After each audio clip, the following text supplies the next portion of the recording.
好啦，今日咧就帶大家呢個華納公司遊，咁怪一個名係啦。咁咧大家見到我啱啱入呢個門口，就係我平時嘅公司嘅門口啦。咁呢度有嗰個大大嘅標誌。咁咧喺我後邊身後咧，呢度就有一個 mon 啦，即係有晒我哋華納嘅人啦。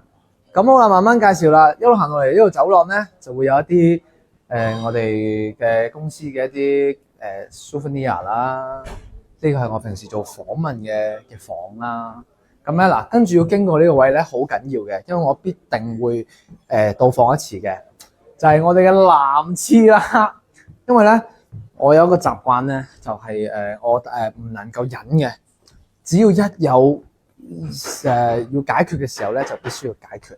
咁啊話咁快行下咧，就去到我哋嘅 pantry 啦。呢度就係我哋平時食飯嘅地方啦。咁啊呢邊就係我哋 marketing 嘅同事嘅地方啦。咁啊其實都漏咗少少房冇介紹嘅，咁但係因為嗰邊有人唔方便，係啦。咁啊慢慢就去到其他同事嘅坐嘅地方啦。咁但係呢啲咧都唔係我平時會停留嘅地方嚟嘅。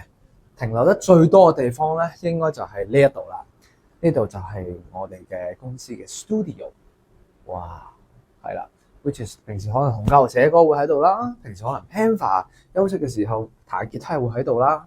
然後咧，呢個就係我哋嘅 band 房啦。咁但係咧，我雖然喺呢個 band 房係得好多，但係咧唔係玩音樂嘅，通常係會喺呢一張 sofa 度瞓覺。哇，咁暖嘅，係啦，會喺呢一張 sofa 度瞓覺嘅。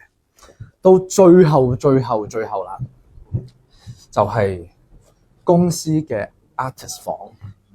而 artist 房咧，我哋平時就會喺度化妝整頭啦。咦，May 姐可唔可以幫我？係啊，我哋平時就會喺度化妝整頭。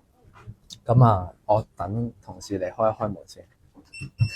係啦，我哋就會喺度化妝整頭啦。咁啊，我睇下有冇係啦。咁啊，而且我哋如果收到一啲獎項啊，或者係應該係存放我哋公司 artist 嘅一啲禮物啊，一啲 setting 過嚟嘅嘢啊，都會存放喺呢一度嘅。咁啊，大致上就係咁啦。我就應該漏咗呢一個我哋嘅娛樂室啦，漏咗其他嘅嘢啦。咁但係就大致上就係咁啦。呢個就係華納啦。